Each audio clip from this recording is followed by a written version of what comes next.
Hi, in this video we're going to learn how to convert forestry data into estimates of forest carbon stocks. So we'll call this forest carbon plot math. Now, in a previous video, I discussed the basics of plot math, how to take forestry plot data and convert it into useful numbers. In this video, we're going to focus specifically on forest carbon. So a good place to start is to think about basic forestry data. And so basic forestry plot data, we're going to have a plot, and there'll be a bunch of trees in it. And this plot will have a certain size. So let's say that this plot is 1/10 of a hectare. Now, if we know how much carbon there is on 1/10 of a hectare, then we can extrapolate that to many hectares of a larger forest. And then we'll repeat this for multiple plots across the forest. And then we'll use that to generate the numbers. So the first question is, how much carbon is in a tree? So if we think about a tree, this tree has a certain amount of carbon in it. Now, carbon's an element, so the way that we would measure carbon is in units of mass. So what we need to know is, what's the mass of this tree? Okay, mass of tree. Now, we can't very simply weigh a tree. So there are basic equations that are called biomass equations. And the bio just indicates that it's the mass of a living thing.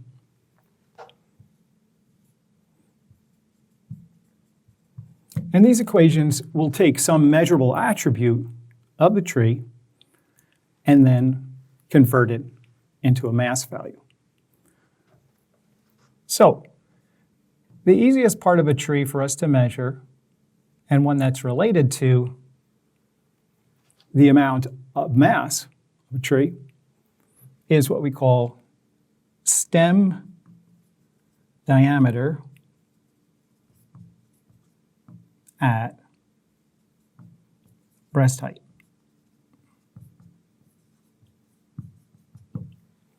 Now, this is just a traditional place that we measure trees.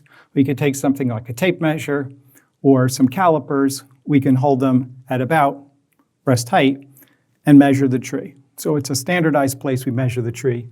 And actually, breast height is standardized to be 4.5 feet above ground. So we're going to go up to the tree. We're going to measure it at 4.5 feet above the ground. And we're going to measure its diameter, its girth, how wide is it. And as you can imagine, the more massive a tree is, the more massive its trunk is. So there's a relationship between this stem diameter at breast height, which I'll abbreviate as D, and the mass of the tree. And this is a fairly known relationship and a simple relationship in some ways. And so basically, if we cut a whole bunch of trees down and weigh them, and then we plot their mass, and let's say mass weighed in kilograms, against the diameter in centimeters, then we'll get kind of a scatter of data that look like this. And what this means is, as the diameter of the tree increases, the mass of the tree increases exponentially. So this is an exponential function. And so we usually write this as mass equals I'm going to put C here, times the Greek letter alpha times D raised to some power. So this power here tells us how steep this curve is, right? If beta is higher, the curve is steeper. It's a steeper exponential rise. This alpha is a scaling factor, And this C is a conversion factor.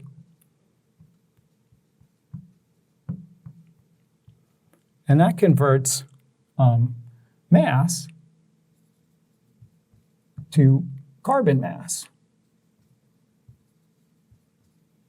Okay, and so we can think of that, that's the fraction of mass that's carbon. So remember, carbon's an element, it has a certain weight.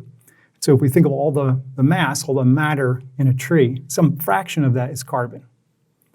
So what we're going to do is we're going to use an equation like this one, and we're going to go and measure the diameter of breast height on the trees, and then we're going to use this equation to compute the mass, which is this part of the equation, and then the mass is multiplied by this conversion factor to turn that into carbon. So this part, this describes that function, and then this is the conversion factor. Okay, so understanding the basic conversion of tree measurements into tree carbon mass, we can think about what does the data look like. So we're going to visit these plots. Okay. And in the data, we're going to have a plot. And then on that plot, we're going to have multiple trees. And then something that's very important is the species of the tree. So there's all kinds of different species of tree. So we have sugar maples, we have red oaks, we have Austrian pines. There are thousands and thousands of species of trees. Now, the species is important because the species affects this relationship. And one of the most important things is that the wood of some trees is denser than the wood of others. So if you think about density, right, is a mass per unit volume. So density is mass per unit volume. So a tree of the same species that has the same volume will have a different mass if its tissues are denser. And most of a tree is made up of wood. So we tend to think of this as being the density of the wood primarily, although leaves and other parts of the trees also have a density. Okay, and then we're also going to have the diameter, and then we're going to have the mass. So as we go to our first plot, we'll call that plot 1 and then tree 1. And let's say that tree 1 is a sugar maple, and it has a diameter of about 20 centimeters. And then we plug that into the equation, and we're going to get something like around 200 kilograms. Okay, so a tree that's 20 centimeters in diameter, maybe it'll weigh about 200 kilograms. Now, if we were to look at the next tree, we're going to go down. So we go to the next tree in our plot. That's tree number 2. Maybe this is a basswood. Okay, maybe this basswood has a diameter of 12 centimeters, and that's going to be about 60 kilograms. And then we're still on plot 1. Tree 3, it's a sugar maple. Let's say that sugar maple also has a diameter of 12 centimeters. Here's where the density comes into play. So a sugar maple is about somewhere around twice as dense as a basswood. So at the same diameter, this might be 120 kilograms instead of 60. Basically, we'll follow this all the way down until we've completed plot 1. And basically what we'll do is we'll sum the mass of all the trees on that plot, and then we'll get the mass of plot 1. And then we'll repeat the same step again on plot 2, and so on and so on. Now, remember, if we get the mass, then we also have to convert that into carbon. So the typical conversion factor is basically a half. And that's because studies have shown that if you take parts of a tree and you weigh them, and then you basically divide them up into all the pieces using mass spectrometry or some other methods, lab methods, that about 50% of that matter is carbon. So we typically use this as a rule of thumb. So basically, once you get your mass per plot, then you can convert that into carbon per plot by cutting that number in half. So just to give some realistic numbers, let's say plot 1 has a mass of about 3.4 metric tons, which equals about 3,400 kilograms. About half of that is carbon, so that's going to be 1.7 metric tons of carbon.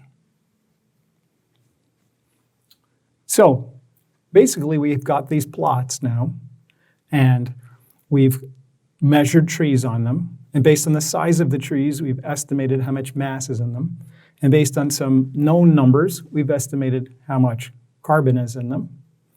And so now we get a whole bunch of numbers from all the plots. So we're going to end up with a bunch of plot data, and we're going to come up with an average. And so that average is going to be the sum of the masses of all the plots divided by n is the average mass, and we'll call that the mass of carbon. So what we're going to get is the average carbon per plot. Okay? And a key in plot math, if you recall from the previous video, and I'll repeat it here, I gave you a simple formula that said value per plot, in this case, times plots per hectare will give me value per hectare. Okay, so the final step is to get this number, this average value per hectare, which for forest carbon stocks is going to be something like metric tons of carbon per hectare. And, just say that this was the average, then we would get an average of 1.7 metric tons per plot.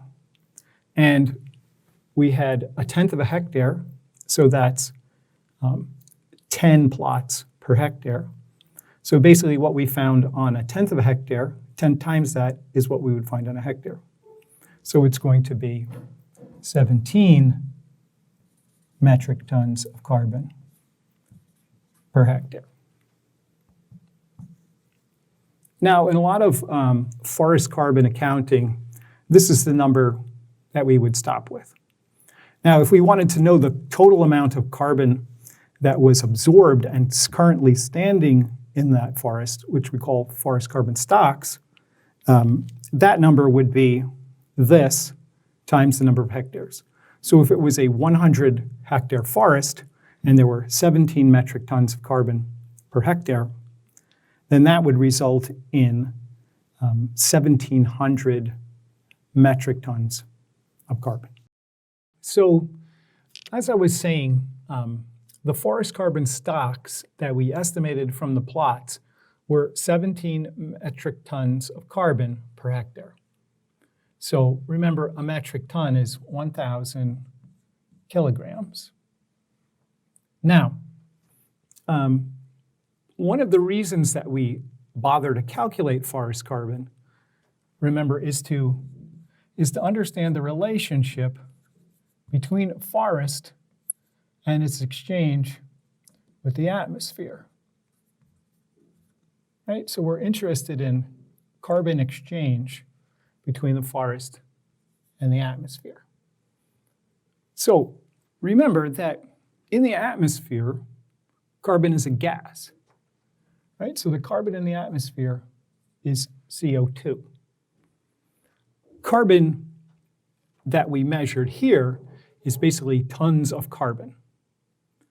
So in order for scientists to translate what this number means into a number that's meaningful for understanding exchange with atmospheric gases, we have a term that's called CO2e, or carbon dioxide equivalence.